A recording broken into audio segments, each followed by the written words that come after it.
What up, everybody? I'm Jay the Kid. That's Broke Boy Bray. Yeah. And then we got Visionary 23 over here joining us remotely. So, this is another episode of Four Ropes Full Podcast. And, you know, I'm going to go ahead and start off with the shit that, confused me the most this week on SmackDown. Um,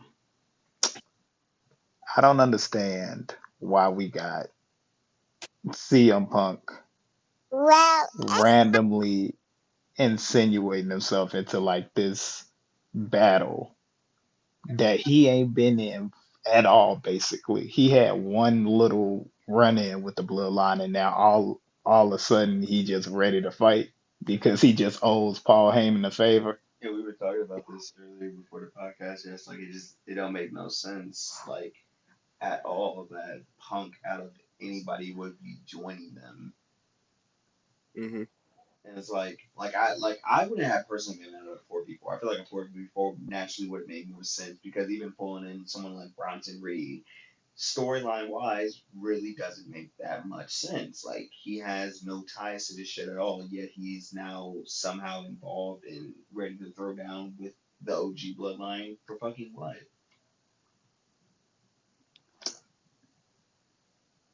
What you think about it? Yeah, I'm down. So CM Punk my nigga, so wherever he in, I'm down for it. You know what? That's some loyalty right there. I can't even be mad at you for it, gang. Yeah. My thing is though, we are prepared we prepared for the fact that Seth Rollins finna interfere in this shit, right? Oh, 100%. Hmm. Like we're all prepared to see Seth Rollins interfere with this damn bloodline shit somehow. Yeah. Okay, as long as we got that then. Yeah, no, he's going to, like, especially since it is Punk, like he's going to.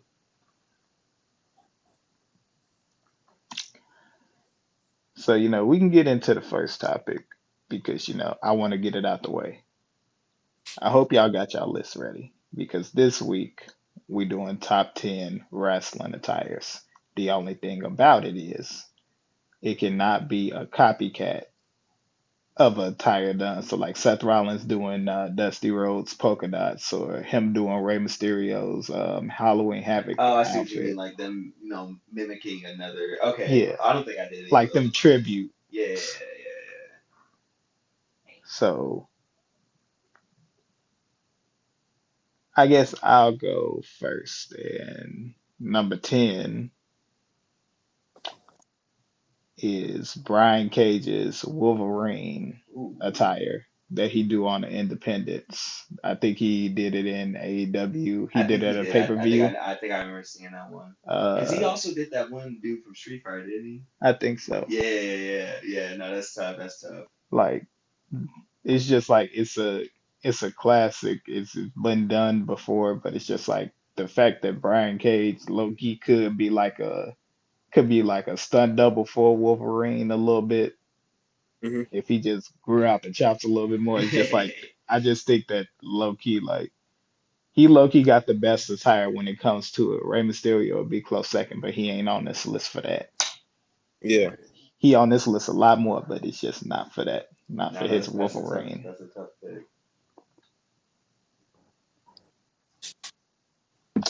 Shit, so who we gonna pass it off to? I say I'm willing to go next. Go ahead. Go ahead. Um, let me look at this joint. Since this is so recent, I'll give it to the number 10. I give my number 10 spot to Swerve Strickland's fit from last night at a Full Gear, the Chromacopia tribute to Tyler shit. I showed Jesse. I was like, bro, that's so tough. Cause like they was just showing his fit, and I just noticed. I'm like, hold on, that looks just like the fit Tyler was wearing. So yeah, I fucks with that heavy. No, Swerve Strickland, he's also in this one of those wrestlers. I haven't seen a bad attire from him once, whether it's wing gear or just regular clothes. He has some really fire attires. You know, you can't be mad at that. I mean, that's a good pick. I mean, No, I don't think a lot of people are like debate with you over that. If you pick that, that's just my opinion on it. So, what about you, Visionary? Um, I'm gonna say CM Punk White Sox attire. No, Yankees attire. Mm. That's.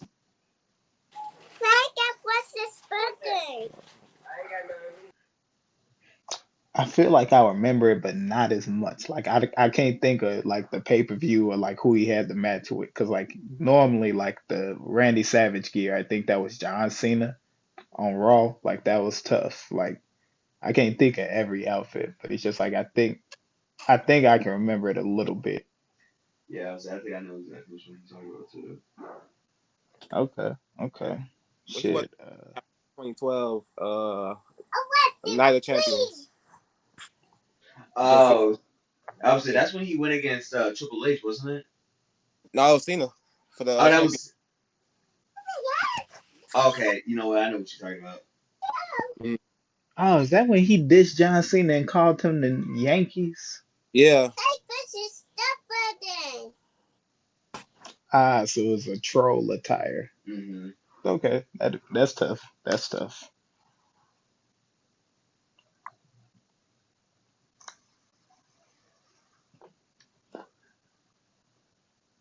Number nine for me, I'm gonna have to give it to Shinsuke Nakamura's WrestleMania attire for WrestleMania. What was it? WrestleMania 34? yeah, 34. Right. Yeah, WrestleMania 34 against AJ Styles, I think. No, that Mm. was the Or top. was that the Usos? No, no, no, that was 20 something. I forgot. That's when Rick Boogs like fucked himself up.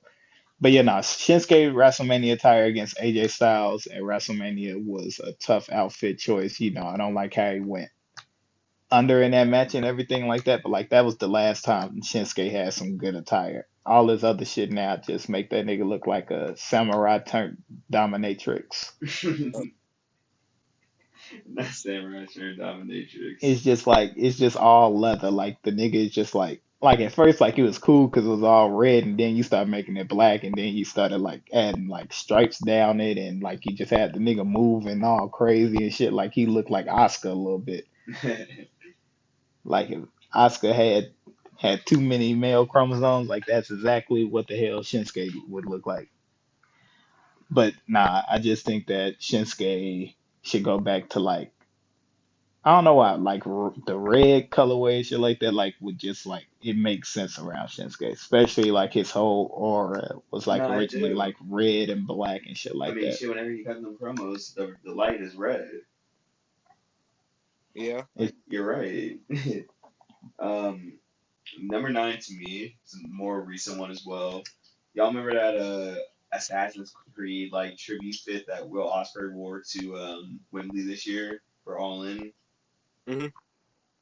That I saw that one last night again. I was like, yeah, I forgot how tough that outfit actually was. Because if I'm not mistaken, I think he like literally worked with Ubisoft to craft it to look exactly like how the Assassin's Creed hoodies be looking in the game and stuff. So that was very tough.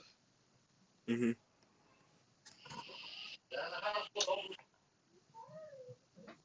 All right, Visionary, who's nine? Um, I'm gonna say it's not CM Punk. I'm gonna say his Money in the Bank attire, 2011. Ah, tough, Yeah, he went against Was Cena. tough. I know exactly what fit you talk about. Nah, that one hard. that the one where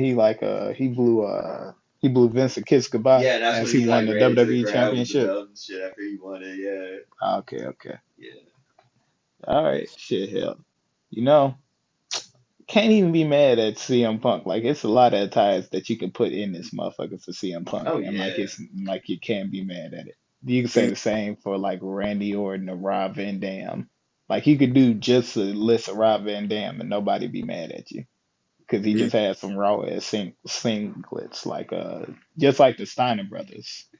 Like yeah. they had some fire ones too. Yeah, facts. But shit, my number eight,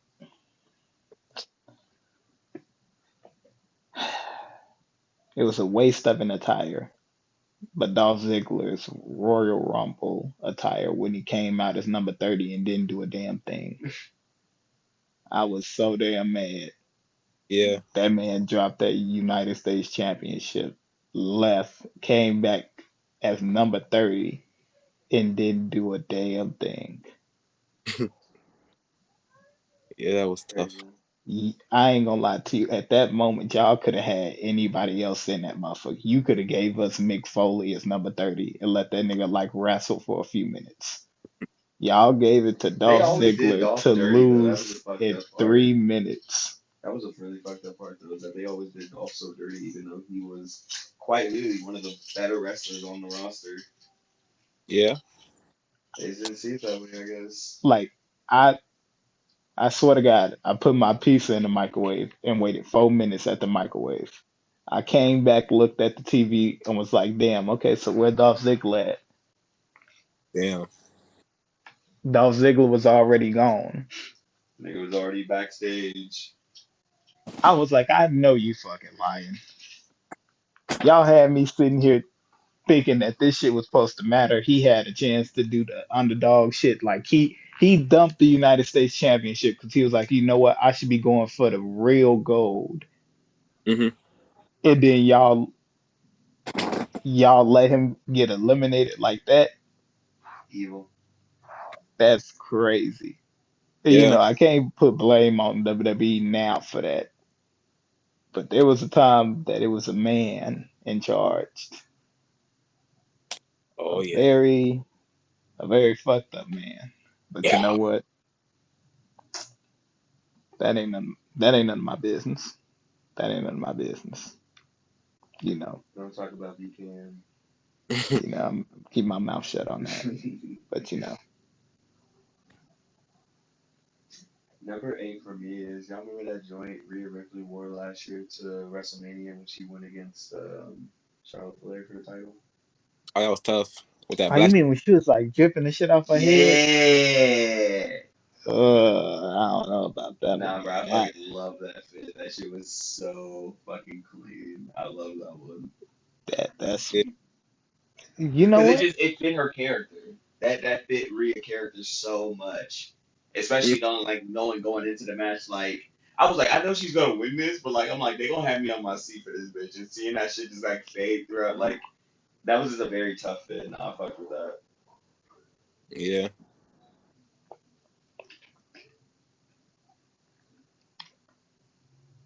All right. What's number 8 for you? Um, I think it's Edge 2009. Elimination Chamber attire with it's like Mm-hmm. all red with the his logo on the side. And the was I like know you know, what like you girls they like sitting on the star. mean. Nah, Yeah. that was hard. I know exactly which one you're talking about. That was hard. Yeah. Was it called Elimination Chamber at that time, or was it called, or was it No Way Out? It was no I way think out there. it was still no way out. Okay, Because okay. you remember that was the one where he had lost his WWE championship, And then then he beat the gained shit that out of bitch out back. of Kofi Kingston and jumped into the world title match and stole that bitch. Edge, I ain't gonna lie to you. I still feel, Kofi was having the worst 2009. Yeah. I ain't gonna lie to you. Edge, you still got some shit with me on that one. I ain't gonna Him lie and to you. look, bro.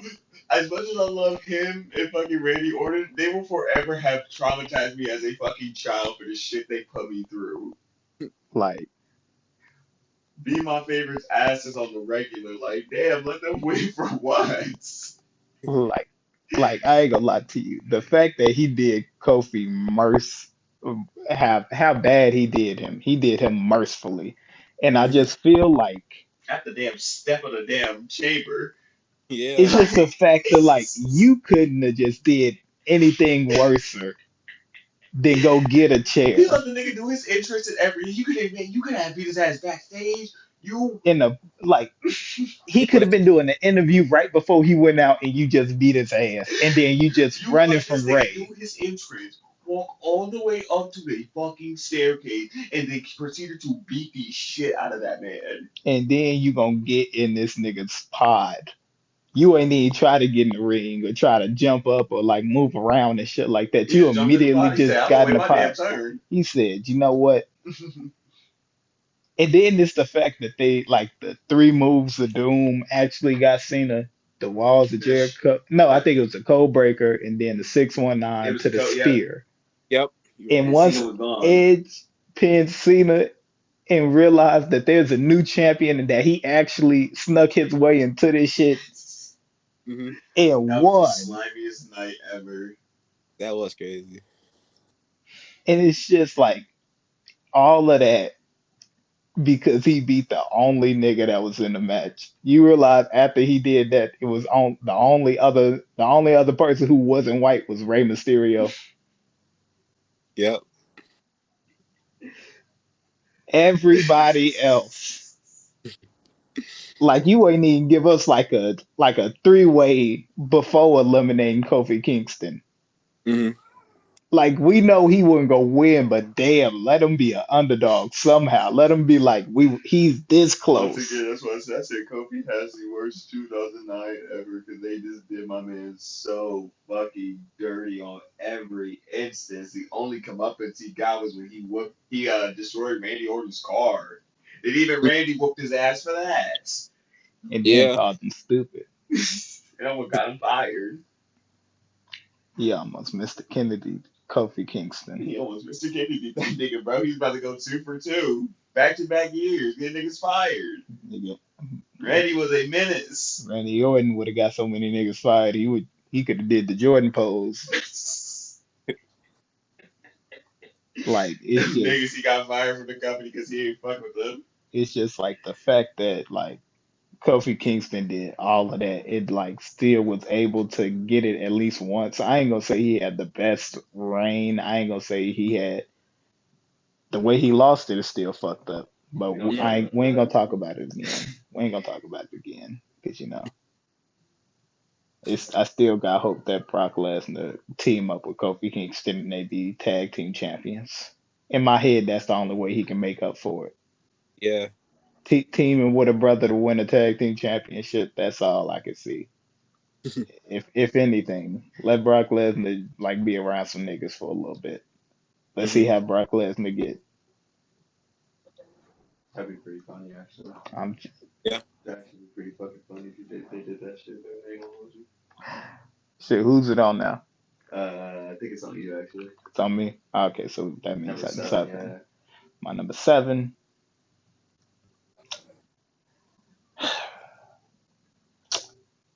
You know, when I first saw it, this is the first WrestleMania I got to like be around, like be up for, like after, because like this is when like WrestleMania was like 3.5 hours, Now you and get like five it, like fucking hours. like it was a good amount of shit hell. Like it was like them motherfucking matches and like them pay like that shit was long as hell. Longest for no fucking reason either. And in the middle of this pay-per-view, it was JBL coming out to the ring. And Hmm. I guess he put up an open challenge for the IC title. And out comes Rey Mysterio dressed up as Heath Ledger's Joker. That That was. that shit was so fucking tough. I know exactly what fucking WrestleMania And I ain't 25. gonna That lie shit to was you, tough. On his head and shit. I was not fucking with it at first. I was like, I don't know what the fuck. Like it's just like a little side part. It was like side part of the hair and everything like that. I ain't understand it until actually I watched The Dark Knight, and then I was like, oh, okay, I got to give it some time. Maybe if I see it again, I'd be like, oh, okay, I changed my mind on it. And years later, coming back to it, it's a good ass attire now, in my opinion. You know, No, yeah, no, it it's gave good. some great That was one homage thing about to Rey it. Mysterio though, is that he always had fire tires. Cause just to bounce off yours, I put this at number seven because Visionary took one of mine, the CM Punk one. So I'll say the outfit that Rey Mysterio wore to the Royal Rumble in 2006 when he won that bitch in tribute to Eddie. That all red attire. Hell to the fucking yeah, that motherfucker was tough when he came out with the Eddie shirt on. That Yeah. that joint was hard, bro. Wasn't it a red lowrider too? Mm-hmm. Yeah, Mm-hmm. yeah, it was all red. Yeah, Hmm. That was that fire. was a tough ass spit, and this nigga little ass went 60 minutes. By the way, we might have to do a debate on the best arena sets because the 2006 Rumble set where the goddamn doors open and shit like that, Yeah. We had they had, you know, they don't tee up like they used to, but they used to have some fire ass designs from pay per views. Hell, even just the shows. like Mm-hmm. underrated in my opinion. It's one of the most underrated. Like we went from like shit like that to like y'all motherfuckers hanging up tables and chairs and ladders. Y'all hung them up over the set to make that the uh Remember the old backlash fucking the designs? hooks and shit like that Hell going yeah, back and forth man. That shit in the games used to go fucking crazy. I used to love them arenas. like Yeah. best arenas and like the We don't got to fact that talk like about the SmackDown fist. We don't got to go there. all time classic, We don't got to go there. all time classic. To Hell, even the hell, the old Raw Raw set, logo. Like I got so much nostalgia for that. The Raw with the fucking like outer lining of the fucking metal. yeah, them two Uh, that ruthless aggression era, like that one, whoever was doing them designs, that nigga was in his bag. I'll tell you what. boy. It's so I mean, it's good for WWE that they get more fans in the arena so they can't book the shit like how they could. Mm-hmm. But damn, I need some type of shit to separate these damn shows from each other because this shit just look it's literally just red versus blue. Ain't no difference between you niggas. I see Sami Zayn, Jay Uso Mm-hmm. are Raw competitors, and they are over on SmackDown just as much as any goddamn body. They got the most airtime. I get they were Roman Reigns and shit, the bloodline and shit. I'm cool with that. Mm-hmm. But these niggas are taking up airtime on SmackDown and Raw. They taking over both shows on airtime and getting good views on both shows. Mm-hmm. What happens after that? Yeah. That's I didn't want to get us off topic, but it's just like I needed to say that. Like, what do we go from that? A good nah. question. You got a good ass point. You know,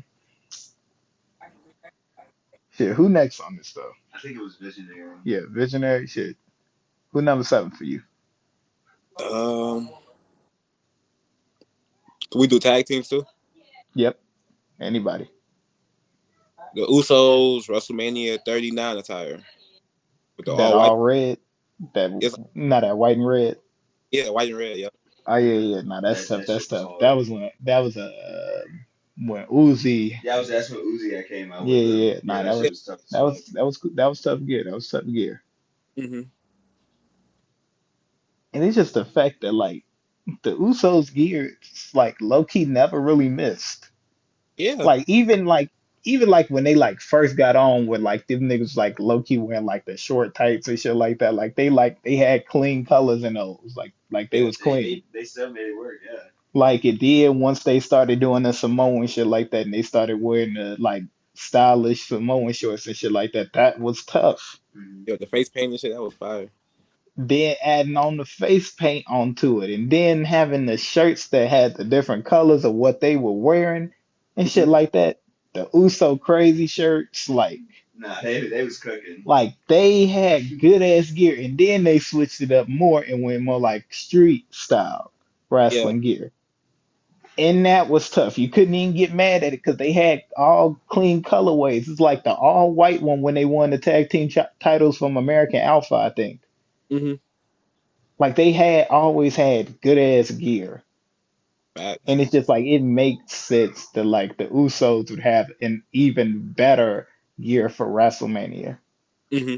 when they actually mattered. They might have lost, but like they had their moment to, have a full good ass year and some change with the tag team titles. Facts. Yeah. Just can't reward better longevity and sticking to the plan like the Usos have. Facts. So that's fire. That's fire. Number six for me, I ain't gonna lie to you. It's gonna be Edge's Rumble attire in 2008, I believe, against Rey Mysterio. Oh yeah, That camo, Oh gray and yeah. red. with like the black boot, with the red star. Mm, Yep. hmm That was a tough attire. I had the goddamn action figure of that shit. That shit was tough. Rey Mysterio had a clean attire too. I mean, it was like this like biker one, like he had like the little black mask and shit. Like it was clean. It was clean, but Edge was just cleaner that night. I ain't gonna lie to you. And Edge was the bad guy. I was meant to hate this nigga, but I was like, damn, that nigga Yeah, that attire shit on. cold. I was like this nigga You can't attire be cold. mad. You can't be And mad. then he hit the spear off of the splash. Like Rey Mysterio's finna try to come and hit the West Coast pop, and Edge caught him with the spear to Hmm. retain. I mean, he was the bad guy, but hell, he was clean and he won and had a good ass spot of the night. Hmm. Couldn't really ask for more. Yeah. Since you said that, look, I got the tire, the figure form of it. See, that's the You see it? that's the one right there. Yeah. Hmm Yeah. Yeah. See, that's how you know that's a real moment right there. That's Yeah. a, that's a real moment because he got the motherfucker. Like, Facts. so nah, shit. Ray, who number six for you? Uh, that Seth Rollins all white attire against John Cena in 2016. Was that SummerSlam? Yes.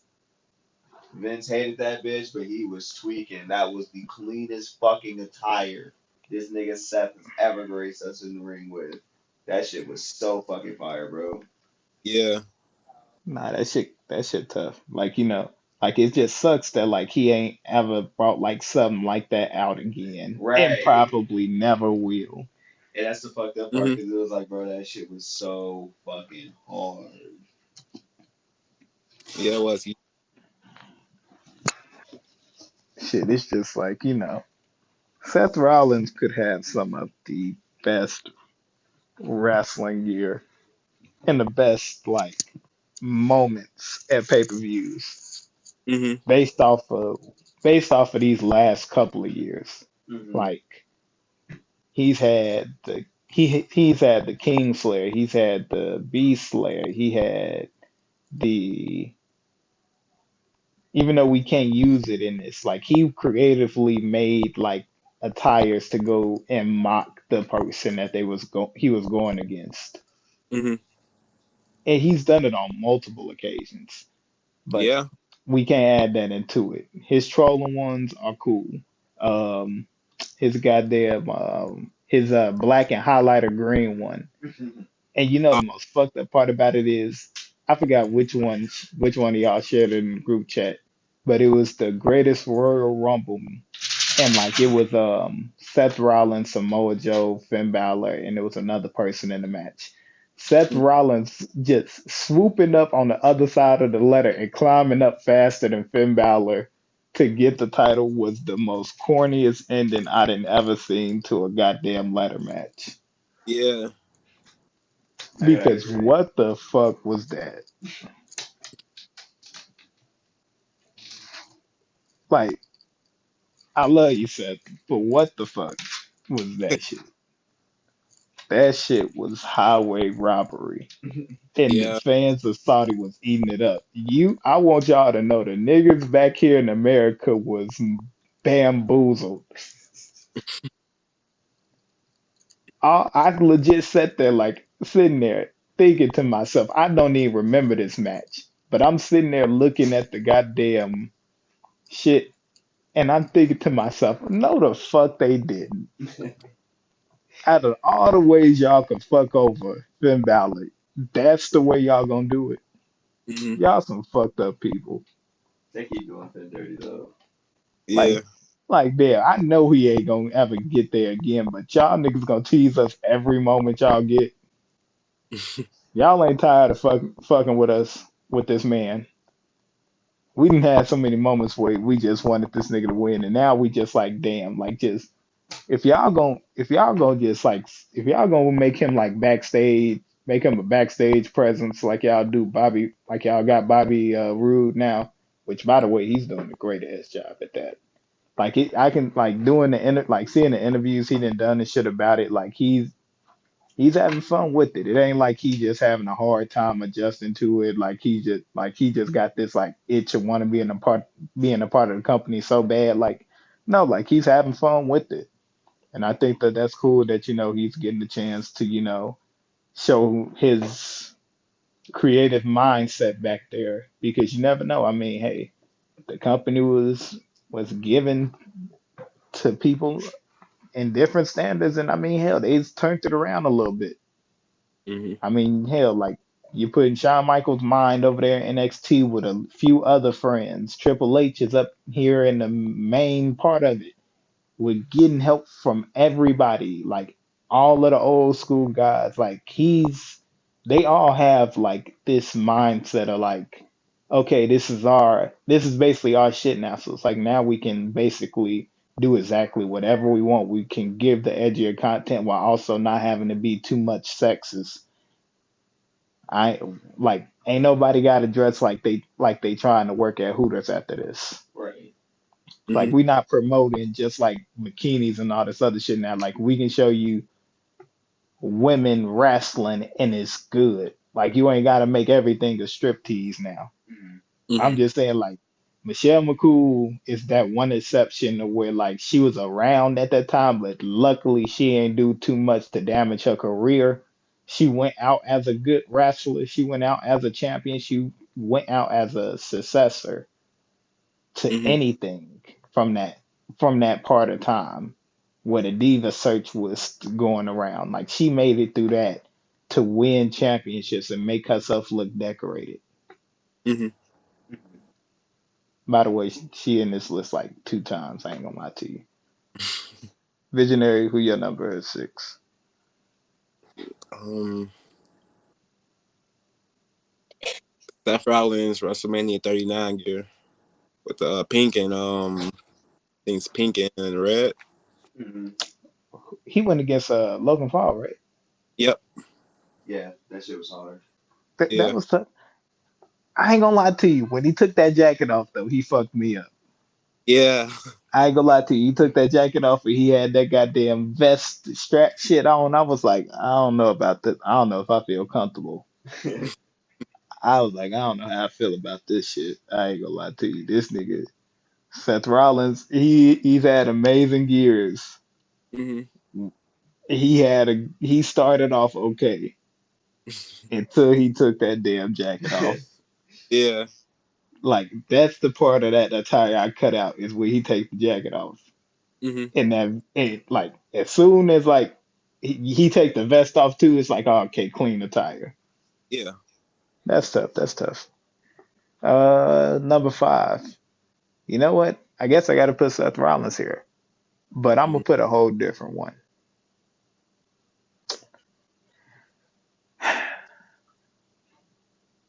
I am gonna put that Game of Thrones attire at Ooh, WrestleMania. that It was was the triple threat match versus Finn Balor, The Miz, and Seth Rollins for the Intercontinental Championship, and Miz came out last, hmm. which made him feel like a true champion. Like you ain't make him come out first, and then like he got to watch his competitors come down. Like he walked down on his opponents. Which Yeah. like it's like like certain people shouldn't care about them little tweaks and moments and shit like that, but me, I care about the moments in wrestling. Like everything is an Easter egg to me. It's just like when I see that type of shit, it's just like like oh, okay, like WWE like sees it now. Like make your champion walk out last Hmm. because y'all are facing me. Y'all want what I have. I don't want what y'all have. Hmm. What y'all fighting so hard to get for right now, I have it. So therefore, what you think I'm gonna do to contain it? If I got to go against both of y'all, and all y'all gotta do is beat the hell out of either him or me to get it, I have to beat the hell out of both of y'all and hope that I don't get a chance to fuck up enough to where I can let you win or you sneak up and win. Facts. So Seth Rollins, that Iceman gear, whatever from Game of Thrones, Ice King, whatever the fuck you call it. That Hmm. was one of the toughest attires for me, especially like the all iced out attire as he walked down, it just was icy as hell, but you With the still had that like you said what? he had them blue contacts in and shit when he walking down. Hell yeah. Finn Balor Finn Balor and the Miz, they had alright attires, but Seth Rollins clearly understood the message of WrestleMania being the biggest night of the year. You gotta have some fire ass attire and a But made fire ass clean. entrance. Facts. Yeah. The icy walk down, literally.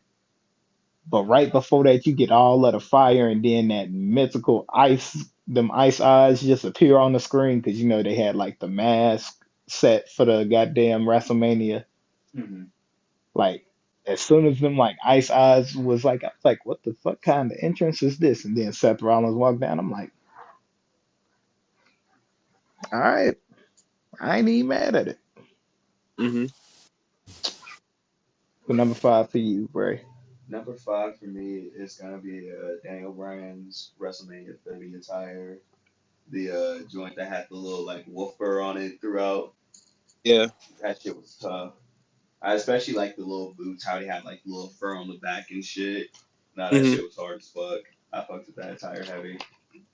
Especially, that was his first big chip. Well, second big chip technically, but him Hmm. going through hell that night to get that motherfucker.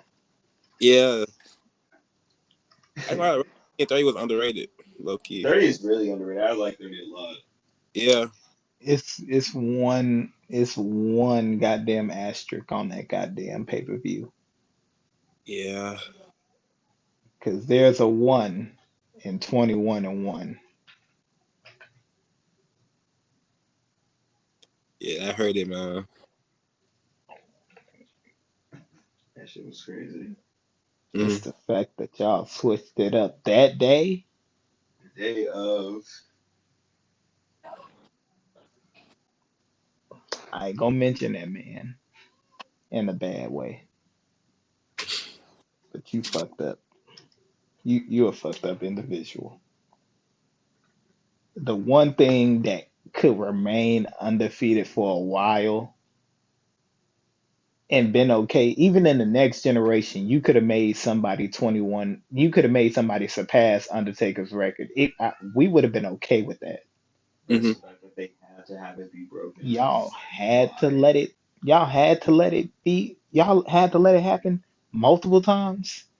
And even in those multiple times, neither guy needed it. No. Hmm.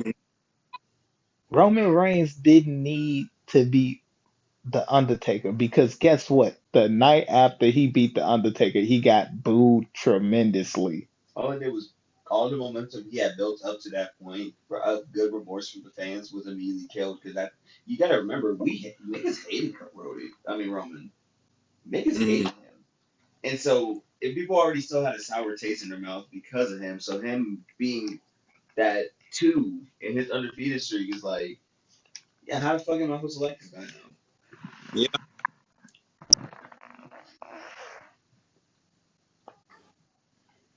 It's just like I can't understand exactly what happened to where we got like where that got blown off track to where it was going because I just think that it would have been a good moment in time. It would have. So anywho, it's on Visionary now, right? Yeah. All right. Who Um, number five? I'm gonna say CM Punk Bears attire, like that blue with the orange and white. I You know what you're know, talking about. I Yeah. could picture, but I don't remember it as much. Hmm. Now Seth Rollins, I can remember that one. That was a tough attire at the Rumble, but I can't think of CM Punk's version of it. Hmm. It was Hmm, like it was majority blue, but it had like white and orange accents in it. hmm. Yeah.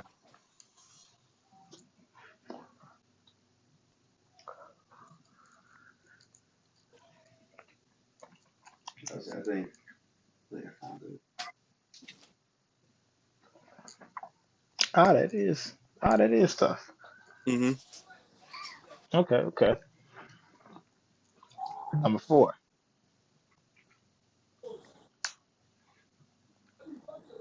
I think this is when Jeff Hardy started debuting it. The Rumble two. No, I think it was either. I think it was either EC. It was like a Extreme Rules pay per view or some shit like that. Hmm. But it was Jeff Hardy versus Umaga, and they was like having a backstage fight. Mm-hmm. Was it Extreme Rules? It I think it, was I think it was one. just a random Monday Night Raw. I'm not crazy. And I think that was a pay per view. I remember that shit. It was that one next to Extreme Rules. Mm. Okay, yep, yep, that's the one. Yeah, he had the green sleeves.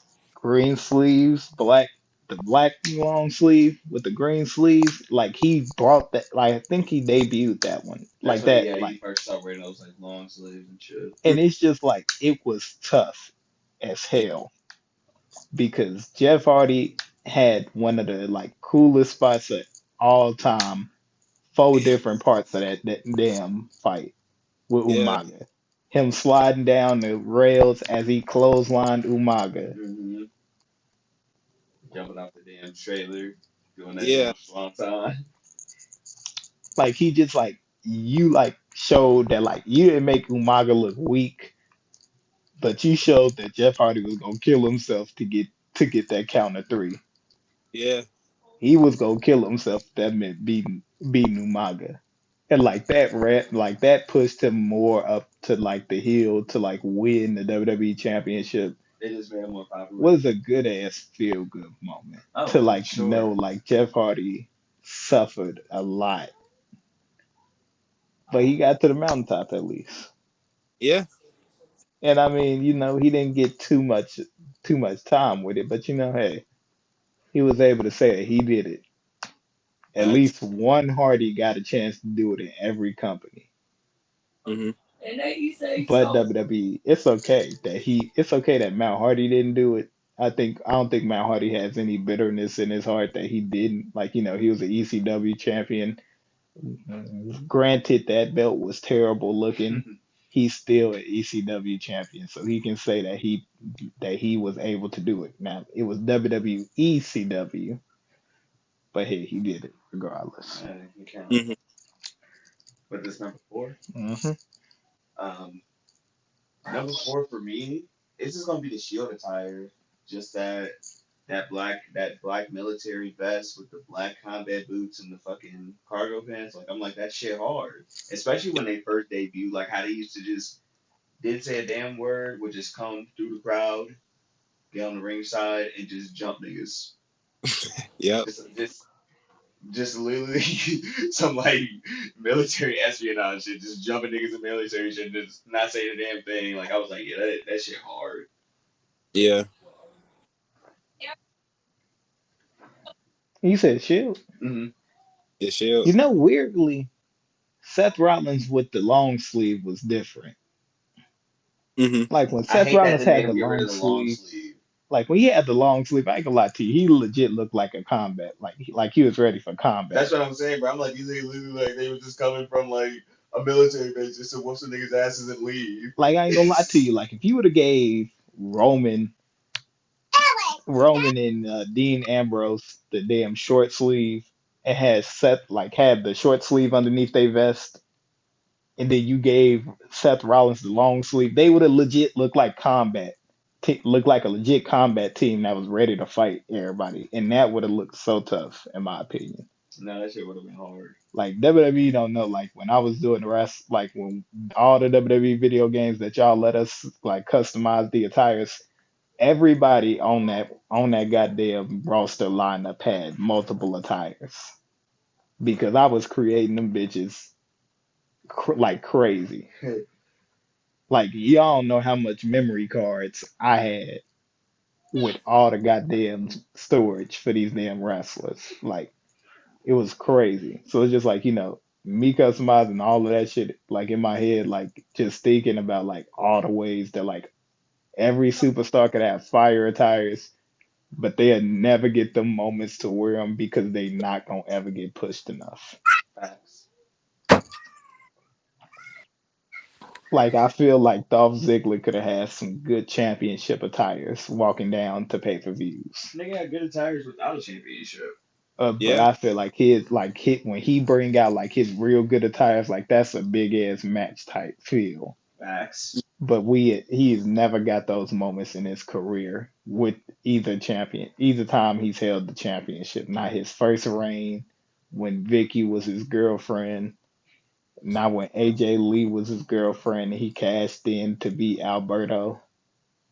yeah, that was a crazy moment too. Like he's never like had like a pay-per-view match where he could walk in with the title and like it feels important.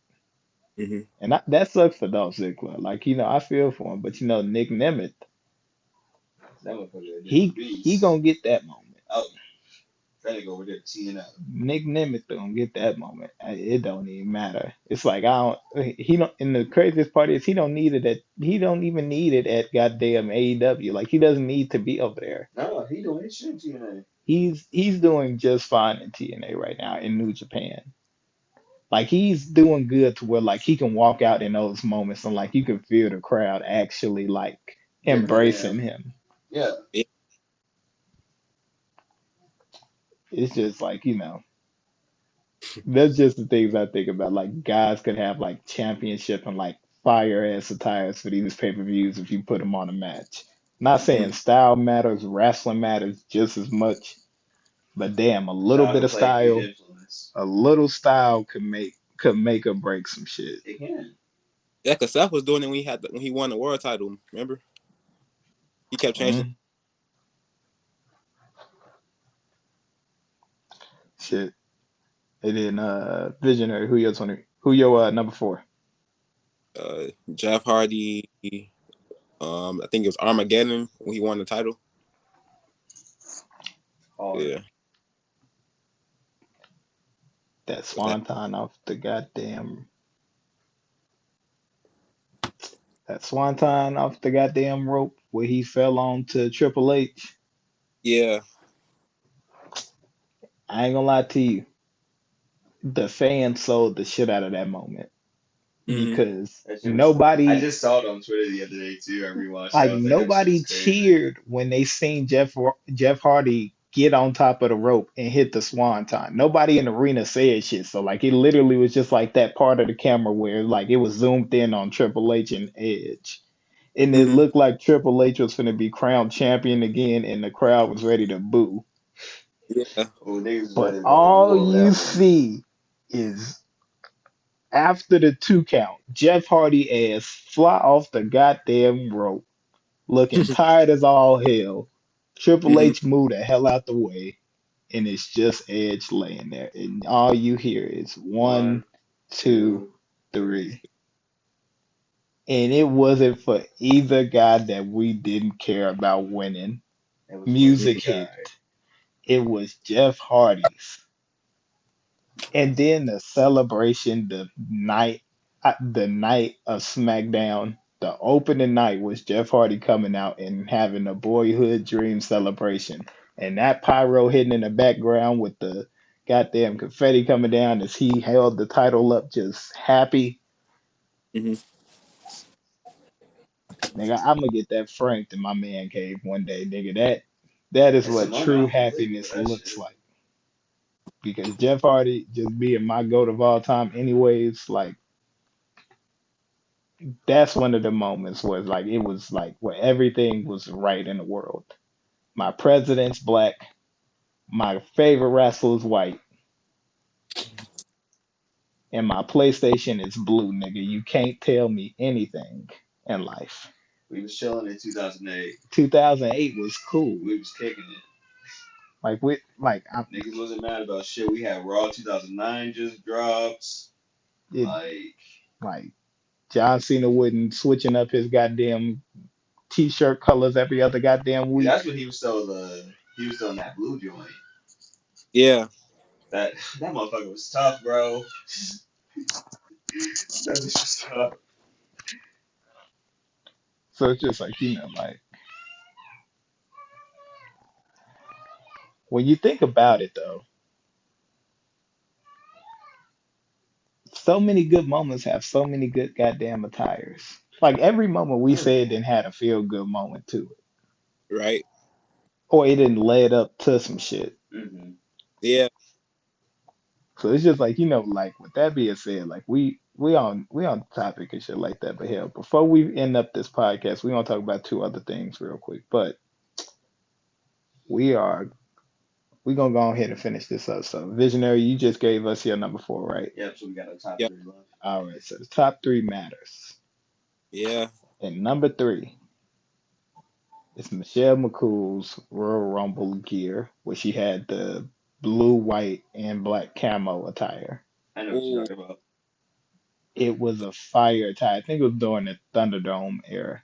But she Mm-hmm. had fire attire. That shit was Yeah. hard. Like like I can't be mad at it because like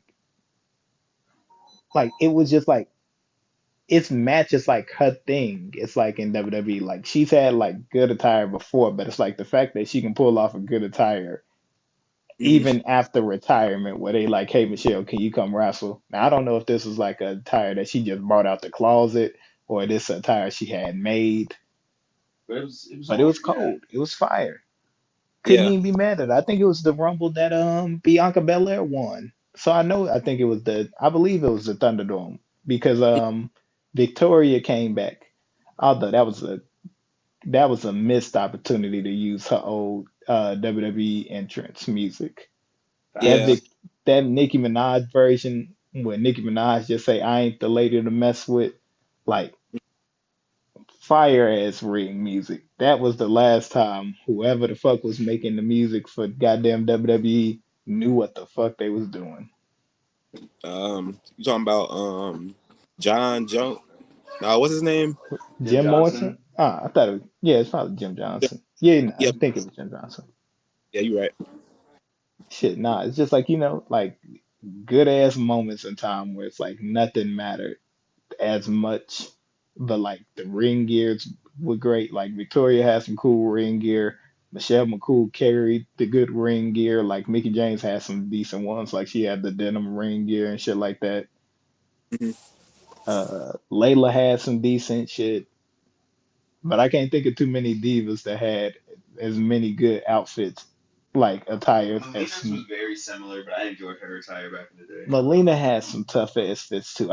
I can't believe I forgot about Melina. I was Melina like, has I some don't know how you fire forgot about attires too. Shorty. Shorty Like had that shit on. she definitely had this shit on. I couldn't even be mad at it.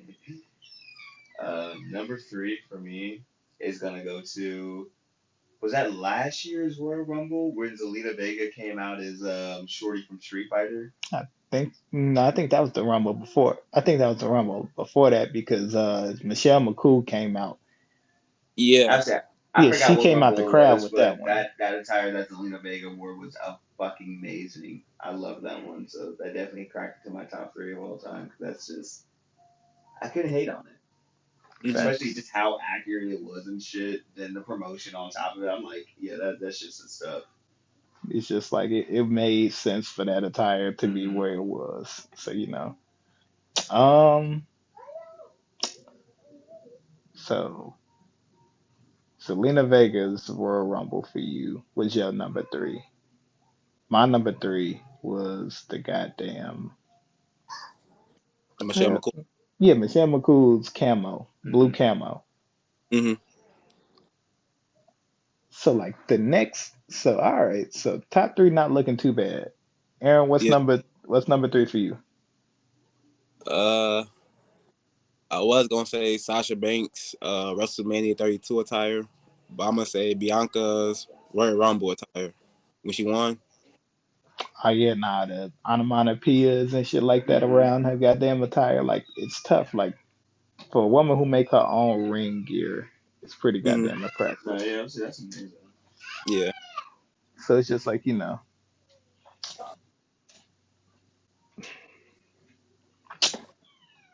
know what? Michelle McCool.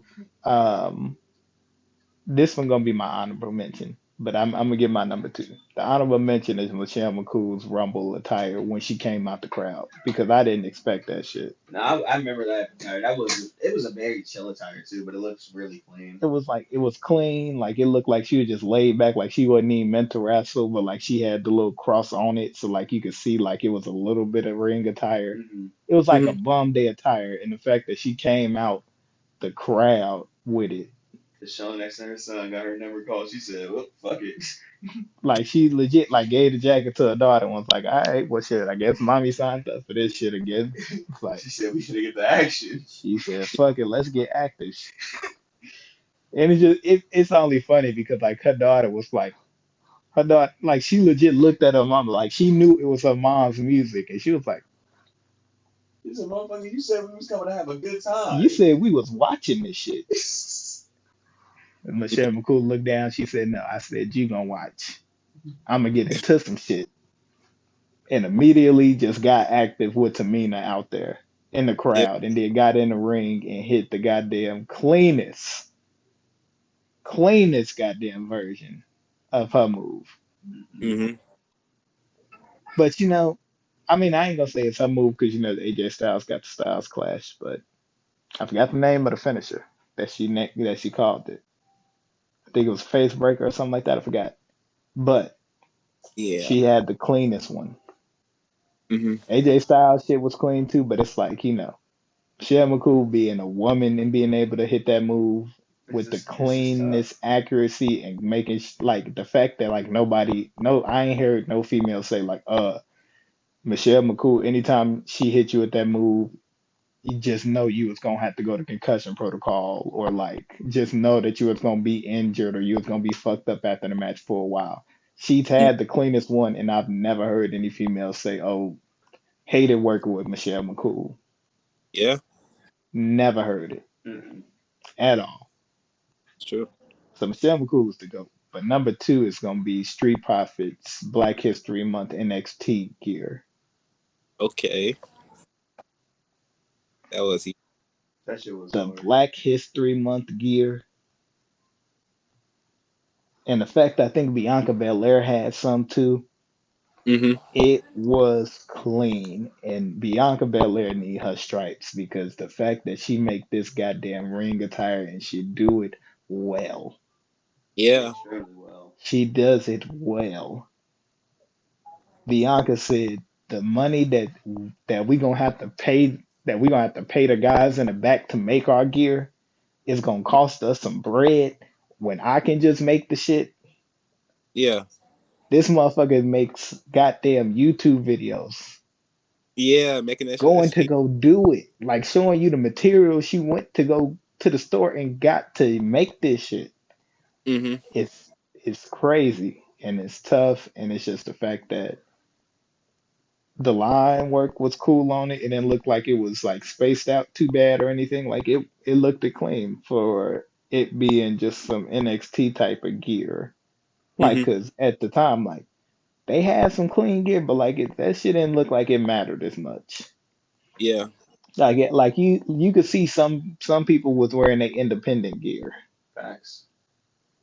Like you can tell like some people didn't get a wardrobe change from what they was wearing back then. Damian Priest literally went from Punishment Martinez to Damian Priest. Yeah. You didn't see no real difference. Mm-mm. So So what we on now? Number two. Oof, that's gonna be tough. I think I'm gonna give my number two to God, I can't think of which one it was specifically, but it was it? I think it was a Monday Night Raw. I forgot who Jeff Hardy was going against. It was an Extreme Rules match, but he was wearing the black pants, black long sleeve, and he had his face completely painted. I forgot what color it was, but I think it was white, purple, and black for his face paint. Hmm. And this was like leading into his Extreme Rules match with Edge, and I was like, that shit looks so damn tough. I think I mean. What was that? I know what you're talking about. I know exactly what you're talking about too. I can't think of how that shit Why looked, do but I I think it remember. was on SmackDown though? Nah, that shit was on Raw. I think. I really want to say it was on Raw. Cause see, the attire I was thinking about, I thought you was thinking of talking about for a second was Jeff Hardy's attire. You know his well you might not know, but like Jeff Hardy's attire when he came back in 2006 after he got done with his It looks TNA very contract. similar to that. No, I know what you're talking about. It's like the all black long sleeve. Hmm. You know, he had the beard cut in the little Yeah. what's Yeah, called it. He had no face paint though, but he walked out looking tough as ever. And Nah, it was very similar to that, except he just had face paint on. hmm Nah, anytime Jeff rocked that fit though, it always looked fucking amazing, even in TNA. all black fit Jeff Hardy is like on Nike time. And He was yeah, always on bullshit whenever he wore that fit, bro. whenever you seen Jeff Hardy in all black, you just know that it was gonna end with you getting smacked over the face with a chair. And getting hit with the nastiest swanton bomb. And like Jeff's twist of fate was a little different. So like, His versus, I always prefer Jeff's over Matt. Like Matt's was unique, but Jeff's was so oh, hard. that is a bold ass take. I ain't gonna lie to you. it's just the way Jeff do Jeff it though. Jeff Hardy got a decent twist of fate, but though nothing compared to what Matt Hardy hit back in the day. You know, before Matt Hardy had his back problems and couldn't do it all the way good, but it's okay. Hmm. It's okay, Matt. You're still wrestling. I ain't got no hate towards you. No disrespect. You still one of my favorite tag teams all the time. But when Matt Hardy used to do it back in the day so goddamn clean, and it looked like he was sweeping you off your feet by just jumping in the air with your ass because you had nowhere to go. Your face was coming down under his elbow. I mean, underneath his goddamn shoulder. So you had one choice: protect your chin and me not break your damn jaw and neck by just falling on your goddamn face and making this less painful. Hmm. Because if I fuck your jaw up, it's over. But if I hit you with this move, you done for. Yeah. Just come out like a just like come on down here, like no Diddy. But it's just like Matt Hardy low key gets some he low key get a little bit of credit. He has some fire ass attires too. That Nah, version one, Matt Matt has some Hardy fire has some. attires, bro. Don't get it twisted. Matt used to definitely be going crazy with the fits. I ain't like when he tried tights though. Hmm. Yeah, I ain't that shit like wasn't that. it.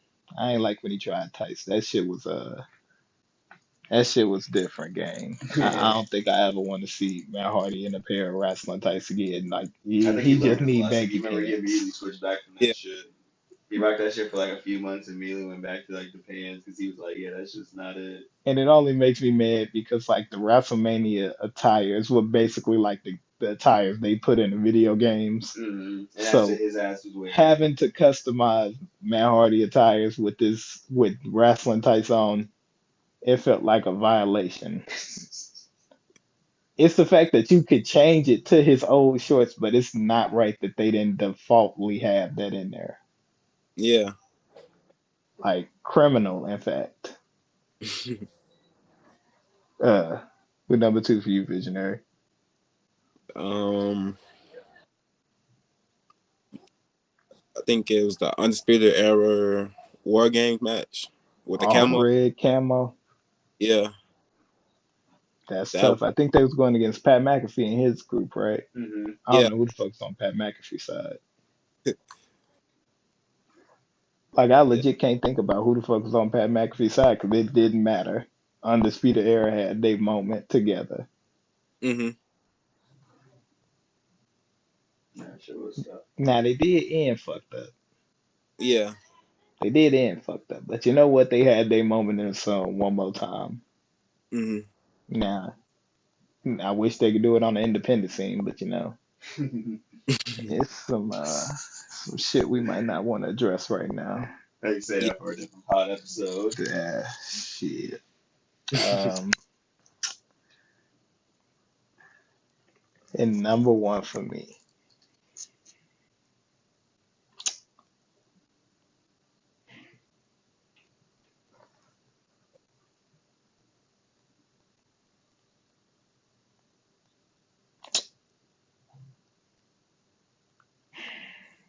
fighting between two that I want to say, and one Hmm. I want to leave as an honorable mention.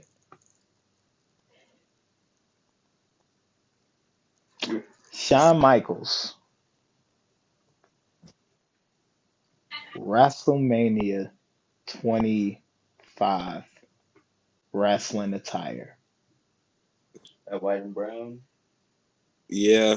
was the cleanest That shit was hard. shit I've ever seen the nigga do. That shit was Yeah. hard, bro. I'm not gonna even lie. Shawn Michaels has to go down as the cleanest nigga in professional wrestling when it comes to ring attire itself. Hmm. If you literally just do the category of ring attires, you could literally do every single We could have did moment this whole top of 10 just Shawn Shawn Michaels' Michaels. career. This whole Yeah. top 10 could have just been Shawn. That's how Now, That good count. his fucking gear he's is. had two big ass misses in wrestling. Hmm.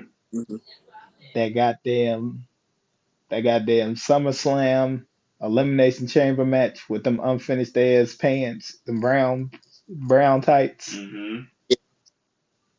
and the long ass DX logo on the pants where it was all leather, but like it was like green outline of like DX. And it Hmm. looked like Portland Trailblazers colors. Like it the way it was set up, like it just had like it was like double outlined. That was what I call it. If you Hmm. know, you know. But anywho, it's just like, Shawn Michaels having all of these attires is tough. Yeah. But he is the honorable mention because Rey Mysterio all blue attire is number one. He had this light blue one. If you remember the game SmackDown versus Raw 2009, the preset costume for Rey I know what you're Mysterio, talking about. that light blue is the cleanest and my most favorite wrestling attire all time. I don't give Hmm. a damn what comes out next. I don't give a fuck what Seth Rollins does next. And I know Seth Rollins is gonna put some shit together. I don't care Yeah. what the New Day ever do. I don't care what Kofi, Xavier, Big E ever do. I don't give a fuck who comes next. Hmm. Of all time, Rey Mysterio all blue attire from that video game, number one. Yeah. Argue with your mama, argue with your auntie, argue with the man over the telephone trying to talk to you about your goddamn extended warranty. I don't give a fuck.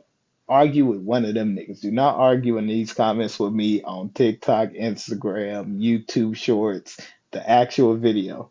Don't argue with me. I don't give a fuck at all. But Rey Mysterio's had so much other. Make your own list. Make Nigga, your own list, nigga. that's our top 10. Make your own list. Don't come over here thinking you gonna try to play me. Like you gonna little board me on my list, nigga. This is my shit. Yeah. This is all our shit, nigga. So hell, you don't agree with anybody number one on this list, guess what? Yeah, that. Fuck around, make your own list, and then record it. And then post it on the internet so people cannot agree with your ass either. Bray, who number one? Alright. I don't know if you've ever seen this fit, Jess, but Kenny Omega's, he wrestled at a New Japan show back in 2022, I think, or 2023 at Wrestle Kingdom. This nigga came out as Sephiroth from Final Fantasy VII, which is one of my favorite top three video games of all fucking time. Nigga had the Hmm. music, the entrance. Nigga even did the fucking arm shit with the fucking wing. Gang, this shit will never not be fucking tough as fuck to me. When I tell you it's accurate as shit to the game, nigga just missing the sword. I Damn. fuck with this bit heavy. No, that's Kenny tough. Kenny cooked that shit. That's tough. Kenny cooked that shit heavy. That's tough. I ain't gonna lie to you. That's tough. That's definitely my favorite fit for any wrestler of all time. Kenny will never top that shit unless he does another video game and does it even better than that. Facts. Yeah, That's clean. That's clean. That's a fair number one. And again, if you don't like it, make your own. Make your own list. We'll judge that shit. true. All right, Aaron, what's number one for you? Um,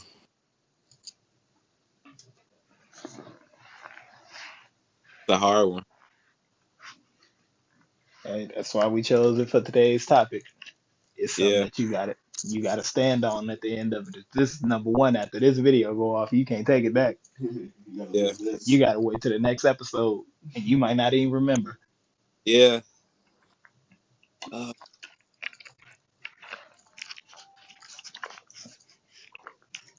I'm gonna say Shawn Michaels WrestleMania 26 attire.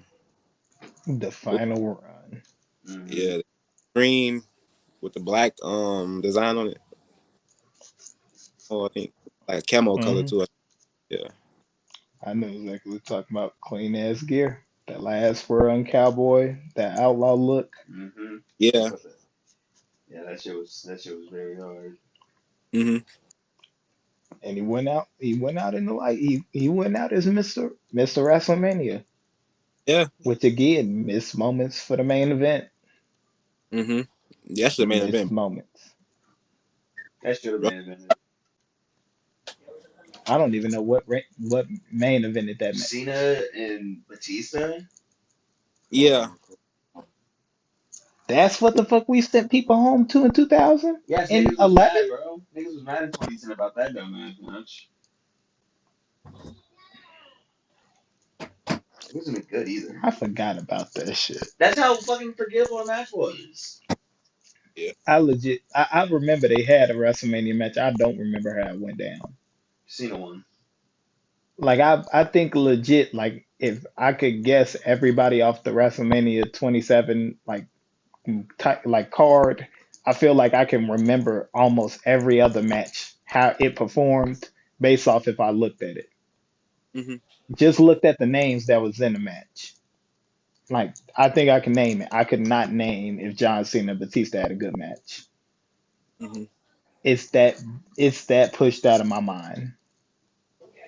Because Undertaker and them should have been the true main event, not the co-main event, not the two main event type of fucking event evening. Like no, it needed to be one main event, and it That match. should have went to them two niggas. Yeah. No, the WrestleMania 25 that ain't main event, but the 26 did though. When we ended Oh the streak. yeah, yeah, 27 did, but nigga, 20. Mm-mm. They get mixed up. But I know. Yeah. Huh. But we're gonna get into Bray's moments of the week. So, Bray, what's something that you see in this week that you find interesting? I think the thing that was most interesting to me this week was definitely Stephanie Becker versus Jada Parker in the Iron Gauntlet for the NXT Challenger. They put on a really good match. I even had to rerun it back last night just kind of give myself a little refresher. Yeah, Stephanie Becker has not disappointed me one time with any of the matches she has put on, and Jada Parker is a really good fucking wrestler as well. For They, being a rookie in this shit, like, for being in a developmental brand where, like I said, sometimes these motherfuckers be surprising me with how talented they really are and how good of performances they can dead ass put on.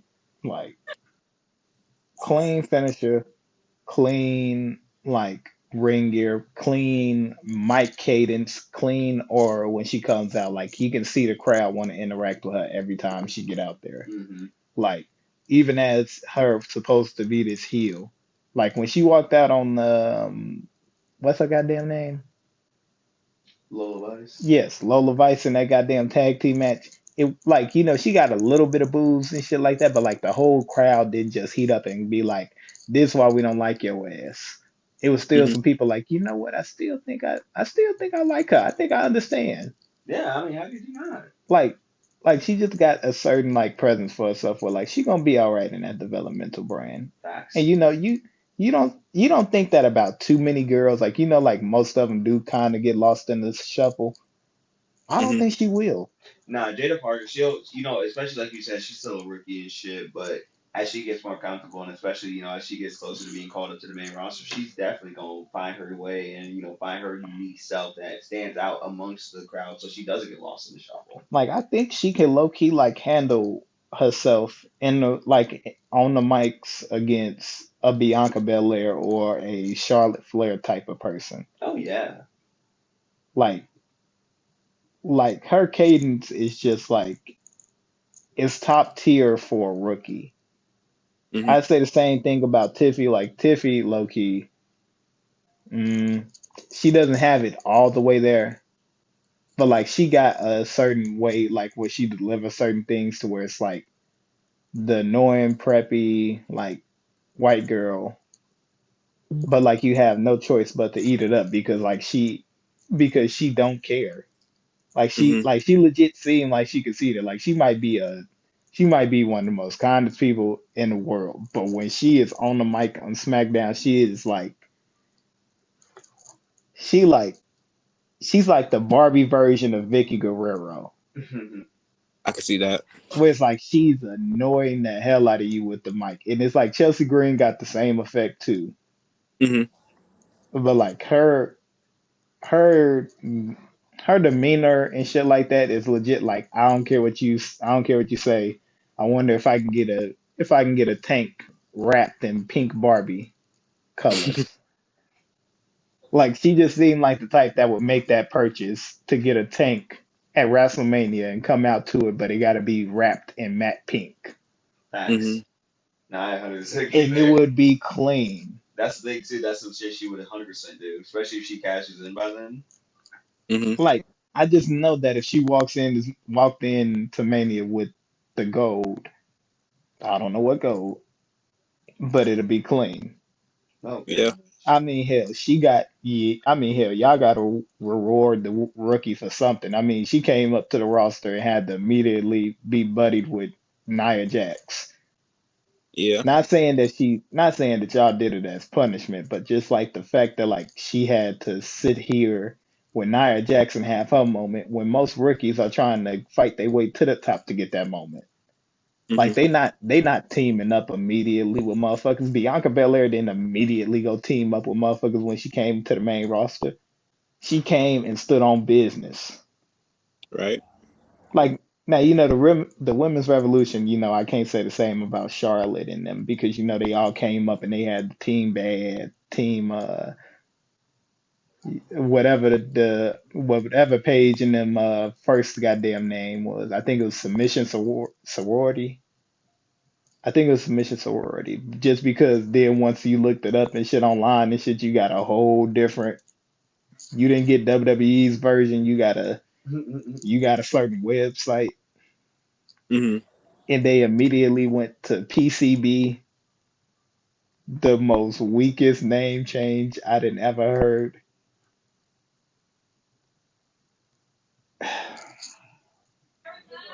Paige, Paige Charlotte Becky is the team name. Team Paige Charlotte Becky. That kickball ass team name.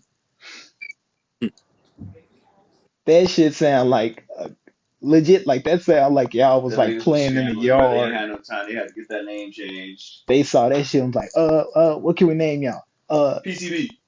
Yeah, yeah. Go ahead and go out there. That shit sound like a goddamn Little Caesar special.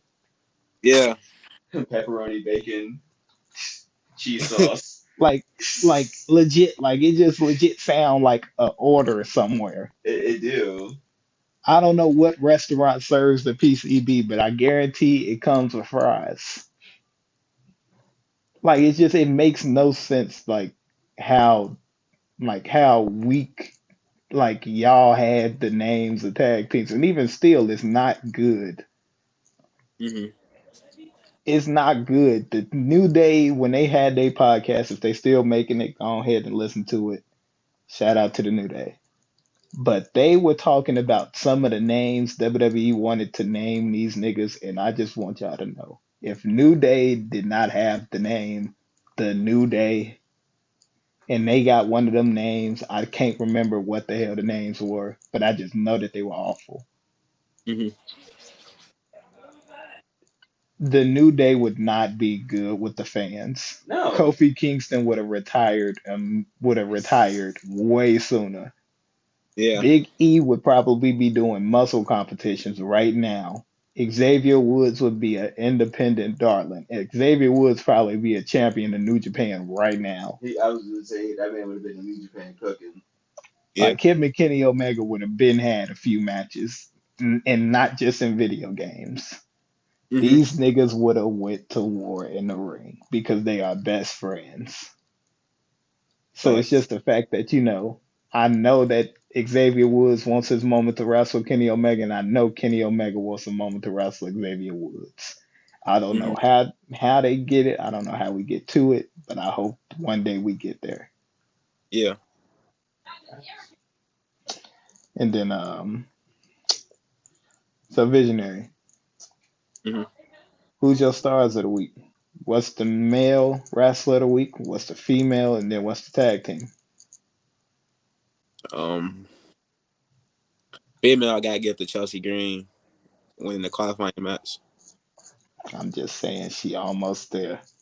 Yeah. You almost there, Chelsea. You almost this close to making your name be written in the history books in WWE being the first. It's not too many firsts in wrestling for women. You might not have been the first to be on a pay-per-view. You might not have been the first inaugural main women's champion.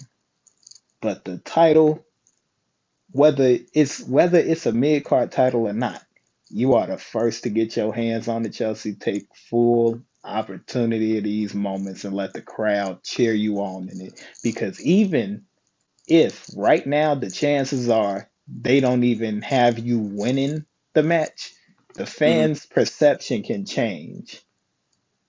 So even if WWE doesn't do it right now, they got two options.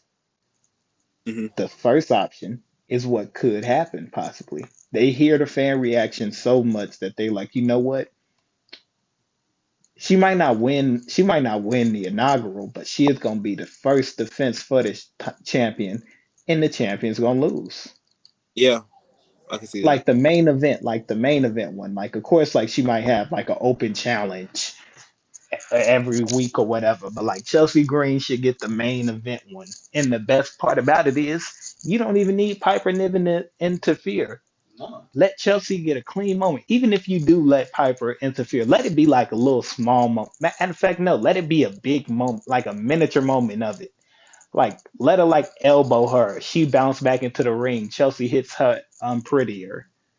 Hmm. And immediately you realize like this is the moment where Chelsea Green was made for WWE because she worked her ass off being a comedy gig or whatever. Now she's the second women's champion. Right. It's not a lot of people who remember the second champion after Charlotte.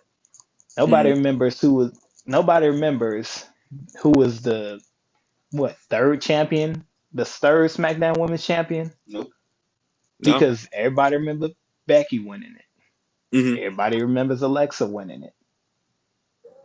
I think number three should matter because as I think about it, I think it was Naomi. Yeah, Naomi. Yeah, she did win it. Naomi won it, and then Alexa got it again, and then Naomi won it again, and then Natalia won it off of her. They played hot potato with that belt. Like They they was. was. Yeah. So it's just like, with that being, with all of that, I mean, Chelsea Green, if you get this moment, It's gonna be huge.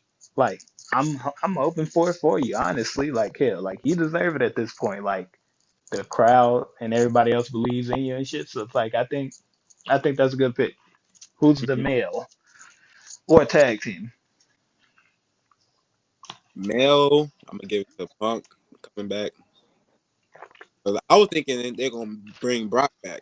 That's a hot take. I think they'll bring Brock back because Paul Heyman came out and him and Brock. But then seeing Punk came out makes sense though, kind of. You know, that CM Punk when CM Punk walked out Mhm. after SmackDown went off, I immediately called LC, Mhm. and I legit didn't know how to describe what the fuck I saw. I legit sat here confused for 25 minutes on why, out of all people, Mhm. why Paul Heyman come back to WWE and come back to the side of Roman for now, because a lot of people think he's gonna turn on Roman. Mhm. I could kind of see it now. I ain't see it at first. I was like, yeah, it's 50-50, but there's a chance it could happen. Yeah. But the fact that CM Punk didn't even have his nose that deep into this goddamn feud for Mhm. him to be involved. Yeah. If he still got smoked with the bloodline because they put Paul Heyman through that goddamn announce table on a random ass Friday in Madison Square Garden, Mhm. if that's what y'all want, if you still want smoke about that, nigga, you too late. You're supposed to slide for Paul The week after, immediately. literally the Yeah. week after, you were supposed to slide. You hugged that man in the ring and told him and saw that man say, "Take me with you," with the saddest face. This nigga said, "Take me with you." Mhm. You were supposed to be like, you know what? They did that to Paul. Oh, let me go slide on these niggas real quick. Let me check temperatures in that motherfucker. Mhm. You just immediately just waited until you got the phone call from this nigga. You got the phone call and was like, damn, they did that to you. I ain't even look at SmackDown. Nigga, I'm on the way. Mhm. Nigga, I was supposed to slide that day. Nigga, you got a phone, nigga. I know you know how social media work. You be under comments. You be under most random ass wrestling comments and all this other shit. Like, nigga, I know you see this. Nigga, go get Paul. Go get that get back for Paul. Mhm. Why are you waiting? But you see Seth Rollins moving around and shit like that, dancing down the goddamn ramp, and you be like, you know what? When I get back, I'm gonna beat the shit out this nigga. Every time, I'm gonna beat the hell out of Seth Rollins. Oh, hey, what's up, Solo? How y'all gentlemen doing? Y'all having a great day? Oh, y'all don't speak. All right. Damn. Have a great night. But Seth Rollins walking down to the ring makes your balls itch. It makes no sense to me. It's just like he was supposed to be go get that get back. So now I just know some bullshit gonna happen. I know Seth gonna interfere, Facts. and I know it's gonna be fucked up because everybody keep laying these Easter eggs. My girl Mhm. told me that she think that Paul gonna switch on him. I'm I'm 50-50 on it. I'm I don't 50-50 know on it what I'm going because into Saturday with no expectations because I know whatever's gonna happen is gonna be some wacky shit. and I just need to know exactly where the fuck the Rock fits in all of this. Yeah. Does the Rock go to goddamn Paul Heyman and he makes Solo think to himself that he's really this tribal chief person. So he set up this whole goddamn thing to give Solo a little bit of heat on himself so he can actually get taken seriously. So therefore, as soon as The Rock come back and he like, you know what, I'm ready to take over the rest of this shit. Solo, please move your ass out the way. And Solo like, nah, I'm the tribal chief. All of these people answer to me. Get them. They gonna beat the Solo, shit out of someone. Solo turn around like, yeah, go, y'all gonna go get him? Like he this way, y'all. Like it's just one of him. Like y'all can go beat him up now. And they like business is business. Solo, bam, super kick from Jacob. Bam, super kick from Tonga. It's gonna look messy, but he gonna botch it. But that's okay. And then Tama just comes out of nowhere with the elbow to the back of the head, and they just start stumping the mud hole in Solo ass. And then the bloodline comes out and go get Solo ass back. Even though that they don't really fuck with him like that, so they leave his ass in the ring. They just wanted to smoke with him. Mhm. That's how I booked that shit. But you know what? Whatever WWE comes up with to get Solo back with the OG bloodline, because I know damn well he ain't gonna be okay with being the little captain. when he's not the tribal chief. You a tribal chief under a tribal chief. Not how that works. Not how the Samoan family works. Not how WWE writing should work. Mhm. So I mean, hey. And then tag team. Who's tag team of the week? DIY. I don't understand what the hell Johnny Gargano doing. Yeah. Nigga, if you don't go get your partner back and start beating up these niggas too, you see Champa got a chip on his shoulder. Mhm. I'm not saying fuck your friends, but fuck the competition, nigga. Nigga, it is the tag team division, nigga. I get you got friends. Let them niggas be your homies outside of the ring, nigga. When we in this ring, when we in these arenas and shit like that, nigga, and the cameras are on, the cameras are around and shit like that, it's supposed to be we the best, fuck you. Yeah. I want to be the champions. Y'all are the champions. I want to be a challenger. You might Mm. be my homie and we might go get a drink outside of this shit. But once we in this ring, business is business. Yeah. Hate me Same thing. all you want. I'd take the bad guy position, like, oh, doesn't have to be that deep, Tommaso Ciampa turns on Johnny. Johnny can just go be Johnny wrestling on the side. I don't give a fuck about none of that, nigga.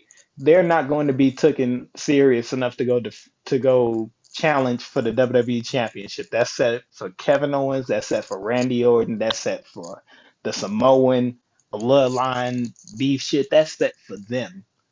LA Yeah. Knight got the goddamn United States Championship, doing fairly okay with it. Not the best, but fairly okay with it. At least we get to see the belt defended. At least we get to see the title on TV Yep. and not on YouTube as a Yeah. prop in the background. Like we get to see the motherfucker, and I'm okay with that. Mhm. But them two niggas does not need to be in the United States Championship picture at all. Yeah. At all. So it's just like that is one of the things that I'm scared about with it, but I hope something changes. So, We really just gonna you have to know, see. but DIY being heels would make just a little bit more sense. I mean, they debuted on the main roster as heels basically when Johnny was the North American champion and Tommaso Ciampa had the long ass trench coat jacket on walking down to the ring. Mhm. WWE was a weird ass time. Yeah. Call ups came up and had a few matches, then went back down to NXT, and then a year or two later came back up to the main roster, and we are supposed to be like, this is his real debut. But nigga, you just debuted him 2 years ago. What are we talking about? We know he's familiar with the roster. Like he knows where we come to here for pickup. Like Mhm. like he knows what hotel like he know the hotels we normally stay at, nigga. Like he's been around us. So why are we Yeah. acting like this is his first time? So it's just like, that makes zero sense to me on that. But DIY has the opportunity to be the bad guys, and everybody seems to be like, you know what, that's fair. Street Profits as well. Two Mhm. heels trying to go against the new guys of the roster because they feel like they just ran in and took their moment. You're supposed to have that chip on your shoulder. And if we got two heels going after the good guys, it sets up the triple threat match at main event Rumble. Mhm. Don't stretch it out too long because the Street Profits need to do something at Mania. And if that means taking the tag team championships off the Raw tag team champions, I'm sorry, the World Tag Team Champions, so be it. I don't care. Take it off them immediately and give it to the Street Profits because you don't believe in JD and Finn enough. This is the first time I seen them niggas interact with the Viking Raiders. I'm sorry, the War Raiders. Mhm. This is the first time I'm seeing this. They finally attacked these niggas after a week of them coming back. You knew these niggas were around. You didn't think to yourself, them coming after the tag team titles. You don't think them niggas title hungry? I don't think they've held the titles once. I think once or twice. Have they even held the I titles? don't think they have. Um, I swear I thought they had the Raw tag team titles at least once. I think so, but they lost it quick though.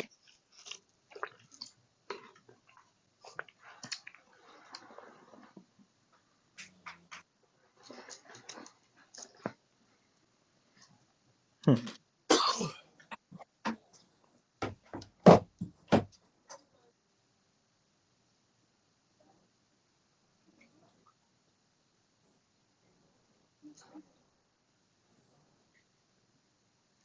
Yeah, I guess they've had one tag team title run. See, okay. So yeah, they hungry to get another one. And Hmm. y'all just decided after they won the qualifier and then they beat another team, you just thought to yourself, you know what? Now we gonna jump these niggas. Now we see we got your attention. You should have been established like, oh hey, y'all back. Congratulations. But Hmm. this is our show now. And if y'all got a problem with that, we gonna beat the hell out of you. But now the Judgment Day is going somewhere, and I don't know where the fuck is going now. I mean, we see the shield. We see the shield is breakable. We Hmm. see that Dom got a little bit more balls now to tell Finn Balor. I came this close to winning the world championship.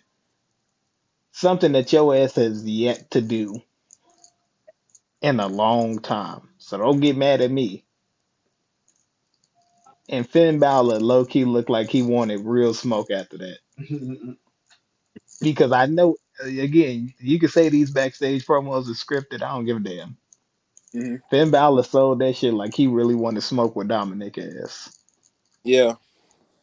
So, so you know, we're gonna finish this up real quick, giving out one of our favorite wrestling matches of all time, or give us at least one off. We're gonna do one wrestling match a week now, to where we're gonna talk about a match that we liked, either from kid off of nostalgia, kid off of it being a bloody match, memories off of it being just something that you personally liked. The fans might not have liked it as much. David Meltzer might not have given it 5 stars like he give cartwheels and goddamn Spanish flies all the goddamn time back and forth and shit. But Hmm. just like a good match. Yeah. Because I'm gonna give mine to I'm gonna give mine to Undertaker versus Rey Mysterio at the 2009 Rumble, I think it was. 2007 to 2009 Rumble. I forgot which one it was. But it was when Rey Mysterio broke Undertaker nose, but Rey Mysterio had on the San Diego Chargers ring gear. Hmm. It was a tough ass match. I forgot what the fuck it was. It was for the world title. Okay. So yeah, I think that was 07 then. yeah. So I think it was just tough. Like Rey Mysterio had the clean gear. Undertaker was the big dog of the shit.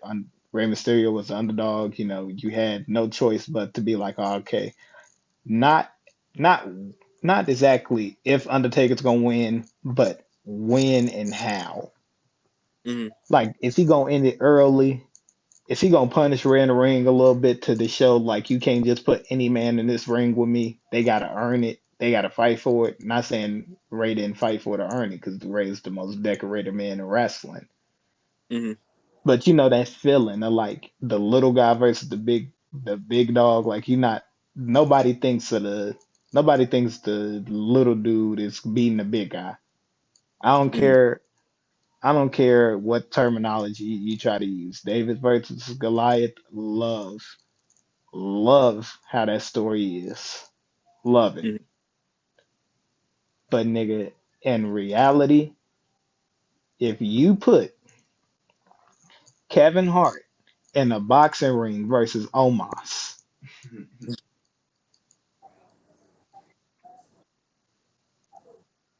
Omos is just gonna punch Kevin Hart on the top of his head and give him a CTE right there. Kevin Hart gonna have trauma level 7 CTE in his brain. How hard Omos hit him in his head. A Hmm. rock. Y'all supposed to tell me that y'all anybody really believed Rey Mysterio was gonna win that. Nobody could tell me that and sit here with a straight face and be like, you know what? Maybe he could have. It would have been by like the luck of his ass. It would have been because of interference like a motherfucker. Just like Hmm. how Undertaker lost the World Heavyweight Championship years later because of a super kick by Shawn Michaels. Hmm. Like,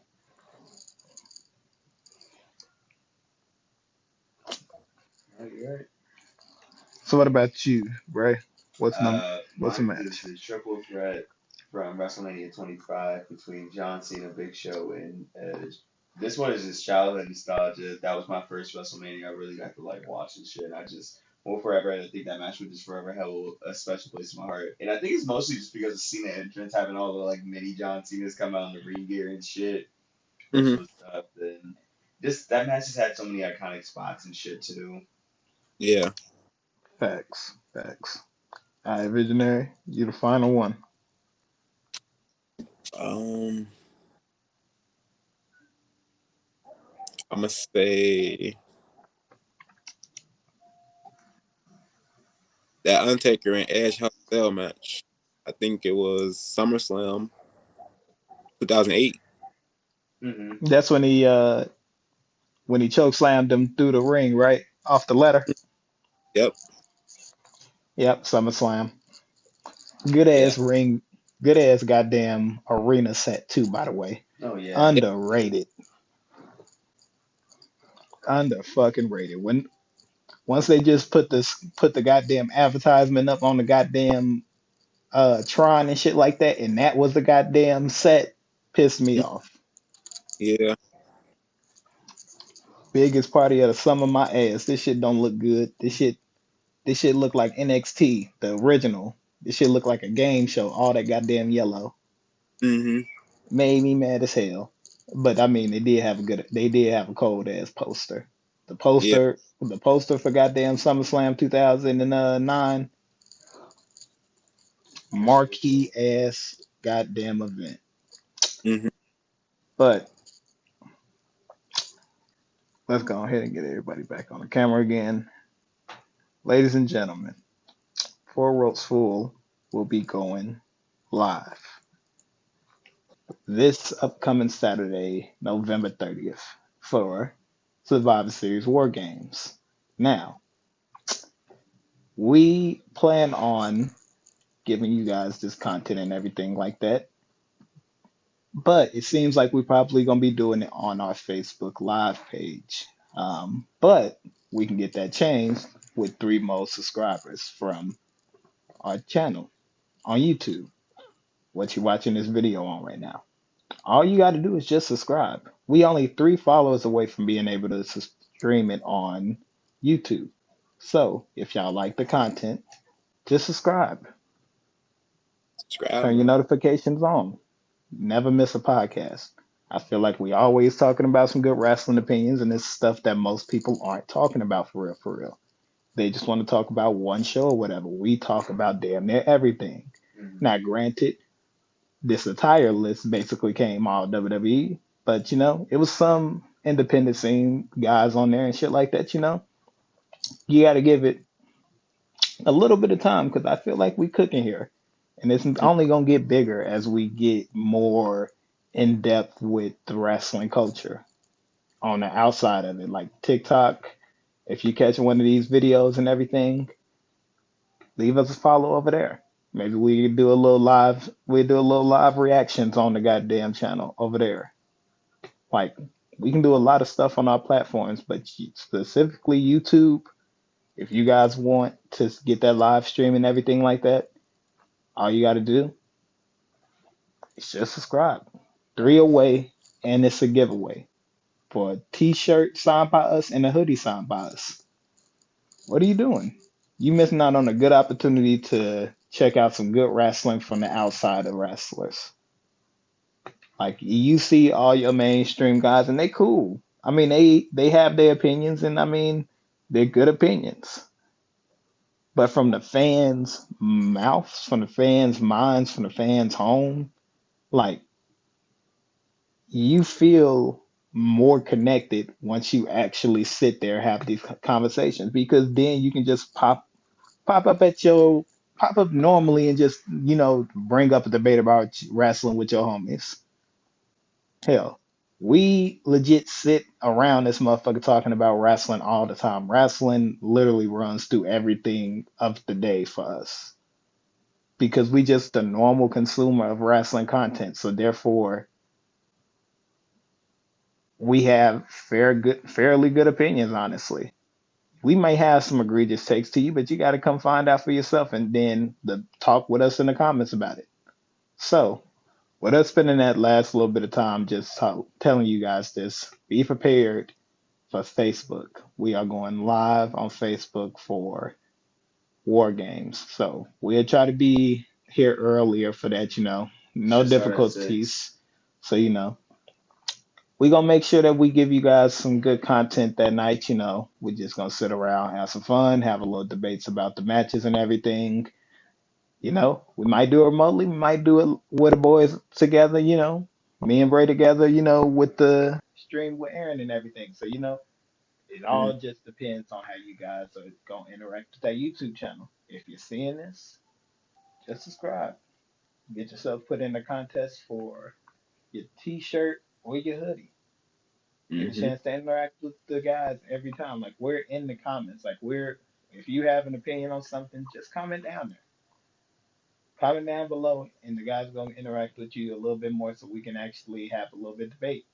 Because with our community and everything, like we're looking for interactions and networking with anybody that has a little bit of insights or opinions on wrestling. We're not gonna be ESPN. We're not going to statistically break down this type of shit, and Right. We just keep it a buck 50 on how we we keep feel about we topics. keeping opinions Yep. based off of what we feel. Anything else you guys want to add on that? I think we covered all the fronts. Well, ladies and gentlemen, with that being said, I've been Jetty Kid. That's Pro Boy Bray. Then in the cut, we got Visionary 23, and this is the part of the show where we tell you guys thank you for wrestling, and we out, y'all. Peace. Deuces. Peace.